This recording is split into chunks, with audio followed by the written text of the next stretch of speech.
Hi friends, while I'm waiting for Matthew here, I thought I wanted to take a look at this video. The title, Nothing is Real, made me want to see what he has to say. It's going to use so much brain processing power that I need something to keep it all in there, you know, keep it warm. Much better. Yet again, Beatles lyrics have opened my mind to another dimension of reality. And yet again, lyrics from Strawberry Fields, specifically, Nothing is Real. It's something I've heard over and over again, and now I'm like, oh my gosh, nothing is real. I've just had these realizations. I'm being serious, I'm not joking around. I've been having realizations where it's like, nothing really is real. Now you might be like, Frank, if I took a stick and hit you in the head, then you'd be like, oh, that's real. And that really hurt, Charlie. Yeah, okay, so that's reality, but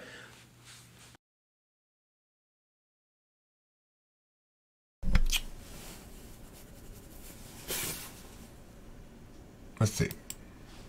I'm just starting to realize how much of what you just take for granted as being reality is not reality. It's not real. Nothing. Nothing. Because every area of life and everything is affected by this illusion of reality. I first started thinking about this. This is slightly different, but not really, about how every... Hold on. Hold on a second. Basically said everything's not real because everything's affected by this illusion of reality. You haven't established it's an illusion yet. Everything in life is like theater. Every interaction has some element of theater to it. There's nothing like truly authentic. We're all just playing roles. We're all either following some expected thing consciously or unconsciously, or we're consciously or unconsciously going against the expected role in society. And you might be like, well, Frank, me and my girlfriend, me and my boyfriend, we are very authentic. Me and my mama, very authentic. No, I don't think so. I think you're still playing roles. It's still... Okay, Frank James, but why is playing a role less real than not playing a role? After all, anytime you interact with another person, you're necessarily filling a role of some sort.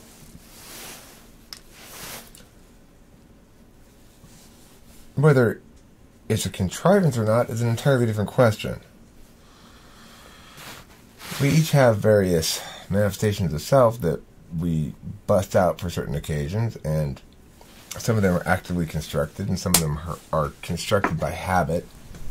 Some of them are reflexively authentic, like laughter or tears of something super sad. But no, dude. No. No. Hi, Matthew. Hey, what's going on? Well, I'm currently making a Waiting for Matthew video where I'm talking about Frank James's most recent video called Nothing is Real. Okay? I watched a decent amount of that one.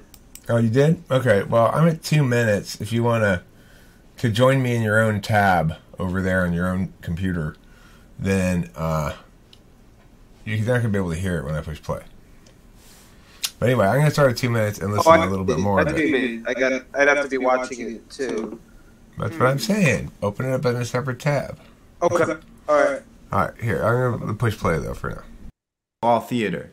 We're all, you know, as Shakespeare said, all the world's a stage. All the men and women merely players. It's because you can't avoid it. Once you are born, once you get to the age of, I don't know, 1.5 or 2, whenever you have the first realization that if I say what I think, or if I am totally authentic, that's going to make this other person react negatively, and it will affect me negatively. Once that happens, once that realization happens, you've put on the mask, and you just be... Frank, listen to me. You just said that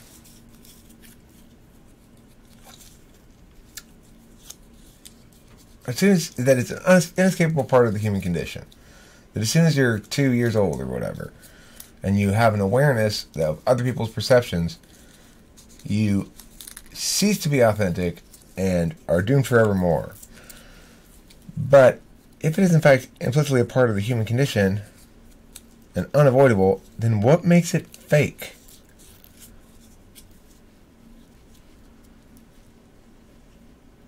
Can you answer that question, Matthew?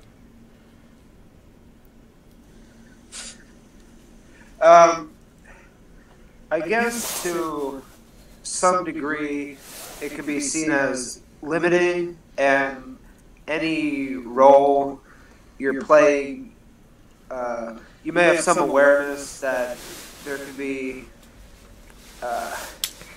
any number of other things that you could be entertaining, but okay. So am I more real when I'm asleep because I'm not making any decisions? yeah. I mean, I'm kind of with you that playing the game isn't fake, but maybe if you're overly invested, you can lose some perspective that you could gain if you were conscious of your game playing and your role playing as well. But there's some drawbacks to that too. You know, if you're too self-conscious and you're not fully immersed in your game playing, sometimes that impedes your ability to play the game. Is that your way of saying you think I'm beautiful? Yeah, I was trying to be kind of roundabout about it, but I mean, you caught me. So see, there's nothing fake about that, Matthew. There's nothing fake at all about that. Your valuing my beauty is perfectly normal. Okay, it doesn't have to be a gay thing. You're just appreciating another man's beauty. There's nothing wrong with that. That's so fucking gay. Kimberly, listen, there's nothing wrong with gayness, okay? No, I know. You two are probably the gayest people on this channel. Kimberly, we are not gay. We're just two men who admire each other's beauty. Okay, well, I want you to call up Matthew Papa through this whole entire video. No, I'm going to call him what beautiful. I'm trying to say is I'm not going to play any more games. No more games. God damn it. Authenticity. Okay. All right. But I agree with you about his comments to extent that, like, okay, if we say that the role playing is fake, and you know, investing in your character in the story of you too much, but what is the alternative feel like? Is that even a real reality? And I think he asked that too in the video. He provides an example. A small child under the age of 2. Okay. So that's, to be real, you have to totally lack self-awareness and metaconsciousness. I have a question for Papa. Yes, darling? No, you're not Papa. Oh, I'm your Papa, though. Yeah, you are my Papa. I'm talking about Papa Alistair. You're talking about Papa Matthew? Papa Matthew, Alistair. we have a question for you. Oh, because you have Papa on your cup. I didn't realize that. Duh. Oh. I don't notice those things. Kevin's always noticing shit that I don't notice. I didn't even notice that. I didn't know what bug I had. Gay. Are you kidding me? So, is your dad a Papa? Yeah, that's the Papa of my nephew, yes. And, so you have a sister or a brother that's married? Or a sister or brother that has kids? He has a sister and brother that are married to each other. Yeah. So you're the youngest? I am the oldest. You are the oldest. Matthew's a lot older than he looks, Kim. Matthew? There's 2. A lot older than he looks. Matthew? There's only 2. Is the whole Alistair clan living at home with Mom and Pop? She mostly is, yeah. She goes somewhere else sometimes. No, I don't know talking where. about I you. forget where. But Kimberly, will you why are you busting Matthew's chops? What makes you think I'm busting his chops? I'm just curious to know if they all live in the Alistair household. I'm imagining them living in a big farm in Connecticut. She mostly does. Yeah. So wait, but you think I look? You think I look? They do say INFJs look younger. They're supposed to look younger. No, I don't Maybe think that's you a look thing. young or old. I just am, Look, nobody will believe you're a 56-year-old man, Matthew. Nobody. Damn, it's. You look shockingly good for 56. But then, how am I going to be Papa? you just use the mug. You just got to put a T-shirt on. You know, there was this lady that came to me and Kim's party one time. Who was a parent of one of the young adults who came here, Colin's friend Jeremy. and she had to go out of her way to basically tell us, "Hi, nice to meet you. I'm not a kid," because she looked like a kid. She was this little Asian woman. She looked really young. She looked like she was about 20 years old, but she was actually one of the 20-year-old's mothers. Did you know she's mad at me? She was mad at me because we didn't treat her like an adult. I don't treat myself like an adult. I know, and I told Jeremy, I said, well, Jeremy, I said, first of all, what made you decide to invite your mother? When I realized an adult was there at the party, I started being like, oh, an adult's at the party. Now I'm going to have to behave or something. What did you do? Like sit her at the kids' table or something, or what? She walked around and visited with all the other kids, so we just assumed. She probably thought that what we were supposed to be doing was hanging out with her while the kids hung out with each other, or something, or hanging out with the adults while the kids hung out with each other. Except they're adults too, and they're the ones I want to hang out with. Well, we weren't hanging out with any of them. It was kind of that night on that night we weren't. But in general, yeah, it's true. But I would rather hang out with them than some boring mother who wants to. So, let's talk. Are you having some of the same difficulty I'm having with Steven? Yeah, it's funny because when I was younger, and I never liked the kind of kids table thing, and like the, and not being able to be like let in on what the adults were talking about at the table, and now I kind of realize like I wasn't missing anything that good. Like, so you don't kick and scream when they put Matthew at the kids' table anymore. Well, no, I wouldn't. No, probably not. They probably still put you there. Well, here's the thing about that. I always wanted to be at the adult table too, but I had good reason to want to be there because, like, actually interesting conversations were generally probably going on, or at least more interesting than the kids' conversations. And I also objected strongly to the segregation. I just disagreed with the whole concept of it. Same here. Well, no wonder your parents didn't take you anywhere. You want to finish this ball or just...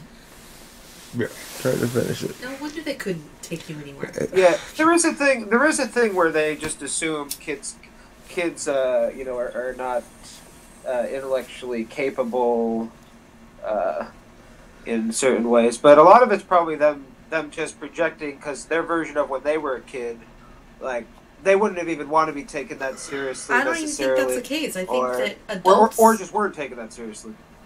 I think adults just don't really care about what kids have to say. No, I mean, I think the idea is the adults are there to get loaded, and they expect the kids to entertain themselves. Or they're just lazy about it too. It's like, listen, we're going to this party. There's other kids here, so you guys stay over there. We're getting loaded.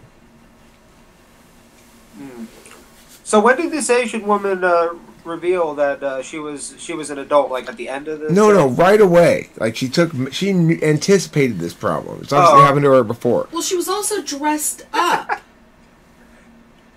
But it's regardless of her efforts, it was 30 seconds before I realized, oh wait, this is not a kid. This is not one of Delilah's friends. She's talking to me like she expects some sort of different kind of social engagement here. Yeah. You think in general Asian people hold on to that longer and then it just like hits them one day? Maybe. I think what happens is probably all the wrinkles in their face coalesce down into a single slanty eye on either side. Is that racist? Do you have should I refer to them as slanted instead? Do you have a lot of Asian culture in Connecticut? Asian culture? I mean, there's plenty. There's probably a decent amount of Asians. I don't know compared to other places, but there's there's Chinese restaurants. But I mean, do you have like communities where it's mostly Asian, where you can't read the signs and? Kimberly, we prefer to be called Asian South Pacific Islander. I don't know about huge, big communities, but we do. Well, yeah, I think there's some though. There's this big supermarket here called Adong Supermarket. Dog. Adong. Is it's a pretty big store. It's got some like weird things in there. That's kind of cool though. That's a great name. Adong, yes. I haven't been there for a while though. But... So, do you go to school, Matthew? Papa? No. No. You know that when I was Asian, my name was Dong Wang Shlong. Back when you were what? When I was Chinese for a while. That was my Chinese name. Dong Wang Shlong. My American name was Richard. What period of your life was that? Like what ages? About 6 months ago for about a week and a half. 6 months ago. Well, just a week and a half? Yeah, I was just Chinese for a week and a half. That time. I went on a trip. I had karate. My name changed to Richard, in parentheses, Dong Wang Shlong. And I decided to go on vacation that week because it was just too bizarre. Well, I kept breaking all shit with my karate chops. I don't remember this happening. I wasn't talking with famous people then, I think, like 6 months ago. I never heard anything about it, but did you keep it kind of like your Asianness under wraps a little bit? Was it kind of like a... Well, you know, I just didn't think it was relevant, okay? My race is not a relevant factor to anything, okay? No. Even I'm not allowed to talk about it. No, that's fine, but I just mean I never remember anyone say, like, oh, you know, Eric, something. Well, we try to be civilized around here. I don't talk about the big wart on your nose either. I don't talk about your warty face either. You know? I never remember you saying, I'm not Eric, I'm Dong. I'm not Eric, I'm Dong. Why did you say that? I didn't want to make you feel bad. Oh, okay. You were the only one who wasn't calling me that. You were so oblivious you didn't even notice. Was I, like, basically embarrassing myself the entire time? I must have said to you 15 times, listen, Matthew, either call me Dong, or call me Wang, or call me Shlong, or call me Dick, which is short for Richard, but do not call me Eric. Oh. I must have said that to you weird. Dozens of times. And then Taylor came in and called you both gay. There it is again. There's this blasphemy, slanderous blasphemy again. I don't remember this at all. That must be like some weak SI or something. Yeah, you got. See, ENFJ. See, ENFJ. You don't remember. Okay. Could be an INFJ. Yeah, but okay. So, So, you're still a black man, right? Am I correct about that? No longer. I changed a couple days ago. Oh, okay. Now you're something that's whatever would be hairy. I'm a Spaniard. A hairy Spaniard? Yeah, I recently met Mount Raul Diego at a Spaniard convention as well. So that was yesterday. 2 days ago, I changed basically. Yesterday, I went to a Spaniard convention, of course. So, that's why I met Raul. Wait, so what was Raul? What did he have to say? What was he like? Nothing new? Or? I mean, the man's a genius. Yes, very genius. I was intimidated. I was a little bit humbled, but it's good for me to get intimidated sometimes. Makes me step up my game. Yeah, I mean, I appreciate how the painting isn't really what it's about for him. Even though he is a painter, but it's not really about. He's communicating on so many levels. Or it's not even about the experience of painting it either, really, for him. I find that... Look at this. Look at this. Oh, my God. That is stunning. Retarded. Oh, wait. Oh, is this the one that was in the rain? No, I think this is the first one I made. But, see, I have another episode of the same idea, except in the first take I did of it, on my phone, my head's cut off the whole time because I put the phone too low. So I didn't ever upload that one, but I remade it. That is horrifying. No, Kim, how much is this painting? What does it say on it? Does it say the price? $200,000.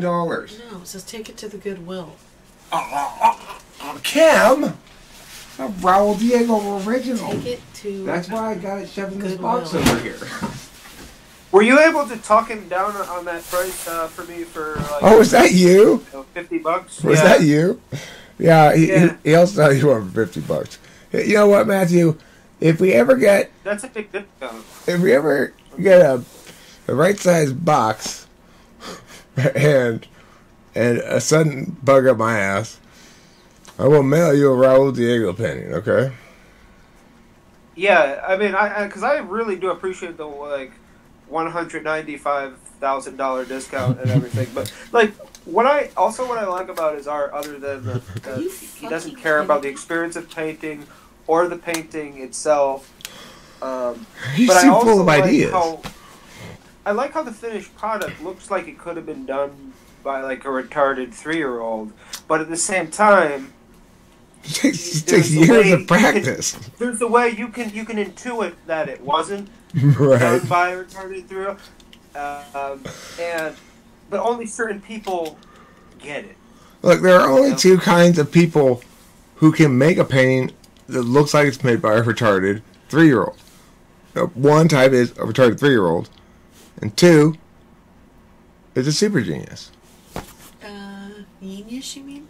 Well, I mean, I'm Spanish, but I've lost my Spanish accent. I just got the race. I didn't get the accent.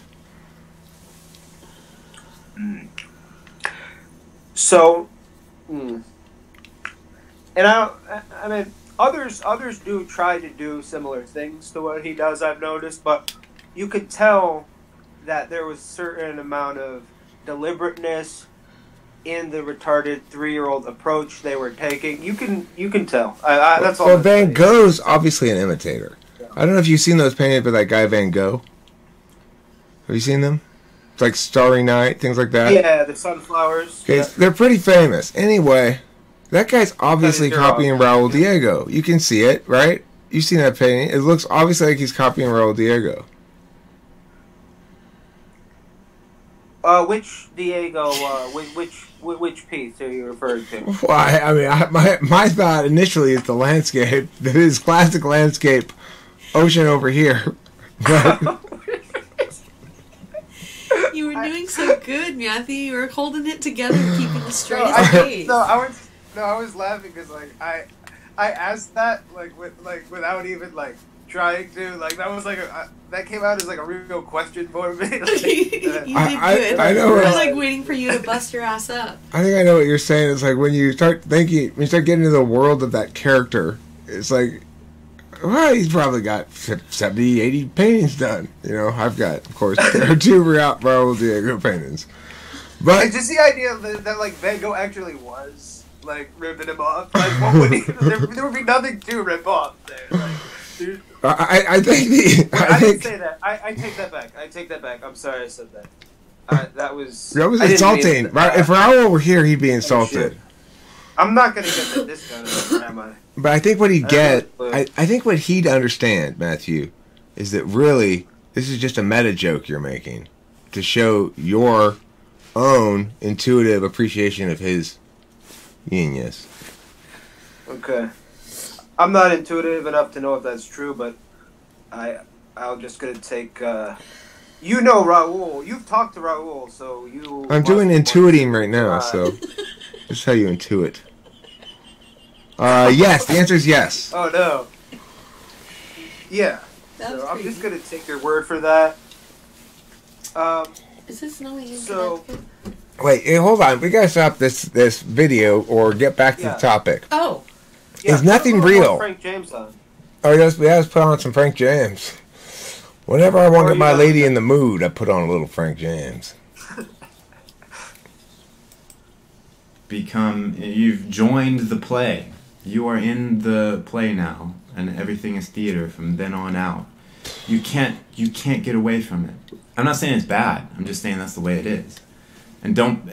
The thing is, as soon as you realize that, life gets so much easier, and everything, you know, everything is just so much more straightforward. And it's something that I've kind of realized forever. This is not like a new realization. Well, it's one of those things I've known just inherently, and it seemed like second nature. Like, yeah, we all play roles, so I should know what role I'm playing. Oh, you should? And I should know how to act.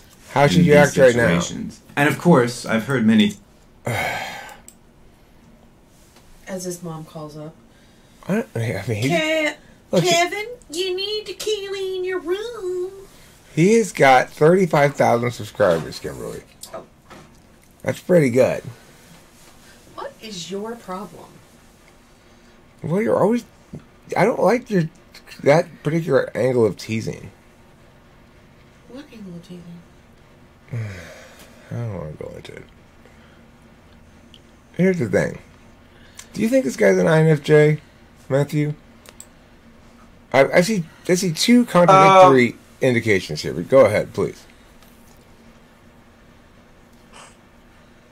I kind of, when I initially was reminded that he was an INFJ, I kind of... There were certain things about him that I got kind of like INFP vibes.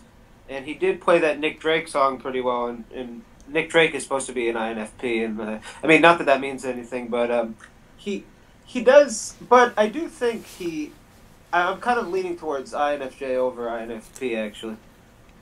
Yeah. How about you?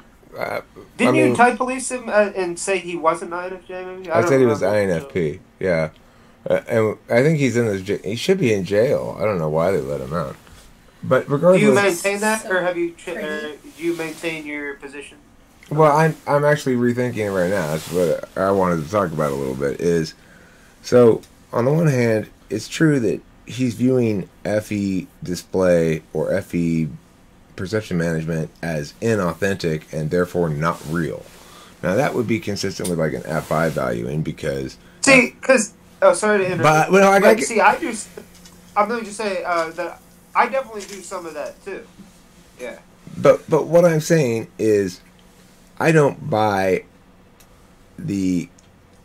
I buy his understanding of FE more than I buy his valuing of FI. You know what I'm saying? Okay. So it's like you're like weighting it basically. You're saying, you know, it doesn't mean he's not engaging in some like FI stuff, but you know. Right. I mean, I guess what I'm basically saying is I think he's discussing this topic at all and discussing this issue of authenticity in particular as a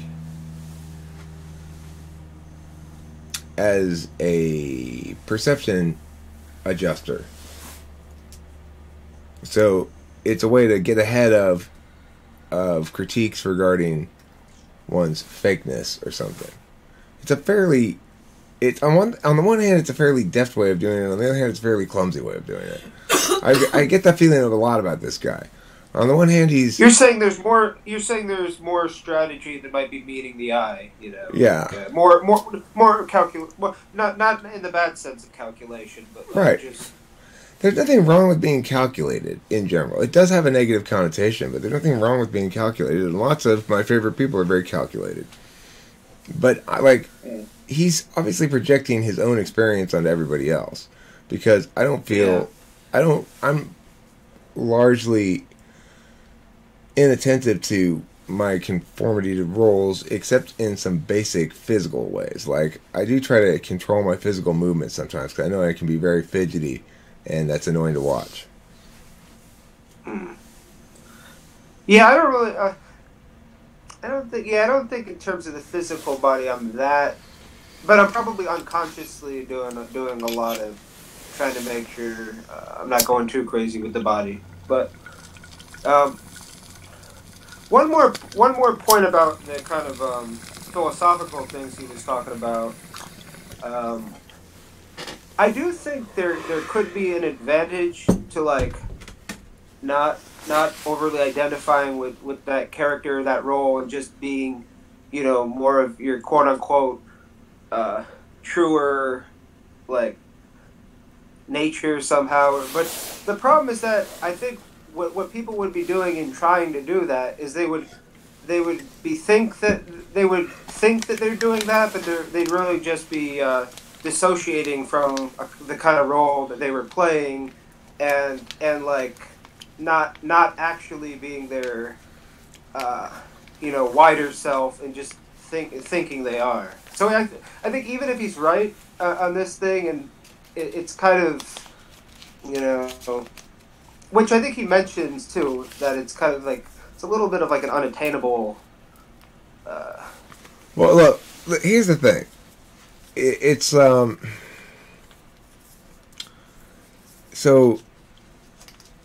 it's a difference between willful and intentional. There's willfully paying attention to your own behavior and behaving in accordance, in ways that uphold a given norm. So, like, if I behave in good social grace, I'm upholding a given norm. If I'm attending to that actively, then presumably I'm willfully upholding that norm. But I could be intentionally upholding that norm while running on basically autopilot, which means it's consistent with my overall intention that my autopilot is handling most of that FE stuff while not fucking it up too badly. So it's not a great autopilot, not as good as willful attention perhaps, but it's good enough to not crash into mountains. So on that level, I think that, for most people, the stuff he's talking about, the role playing and such, is not that willful. It's intermittently intentional. For front stack people who have it at 3 or 4, it's intentional but not willful. And for people who have it 1, 2, maybe it's willful more than intentional. I'm not sure about that yet. But and then on the back stack, it's what's going on with the dog? Do you hear that, Cam? Oh, Ruben showed up, right? Okay, I thought the dog was hurt. Well, yeah. Whenever they're talking about these things, they're talking in a lot of generalizations too. Not doing like you're doing, and mentioning all the specifics of, well, actually, people are doing like, a lot of different variations of the, the way he phrased it, like, we're all doing this thing called playing a game. Like, it's not very, like you just mentioned, right. Like, there's a lot of different ways we're not everyone's even playing the same way. Yeah. Yeah. Basically, there's different ways of attending to the thing. One way of attending to it views it as the game. I don't view it as such. I just view it as, like, don't act such that people don't like you. Yeah. Okay, well, I think that's enough for this video. This has been a plain long video. That was a lot of fun. I always like making videos with you, Matthew. Yeah, one thing's for sure. Everyone has to show up as something, so don't toss your identity out the window and just be a empty nothingness with a body attached because Frank James said so. Well, I think you should listen to Frank in general, and I think what Frank is telling you is clothing is a false construction of lying people. He wants everybody to be a nudist. That's my theory. Yeah, you only live once. You only live once, and your neighbors deserve to see you naked. So keep that in mind. Okay, thanks for watching. Don't forget to eat plenty of cheese.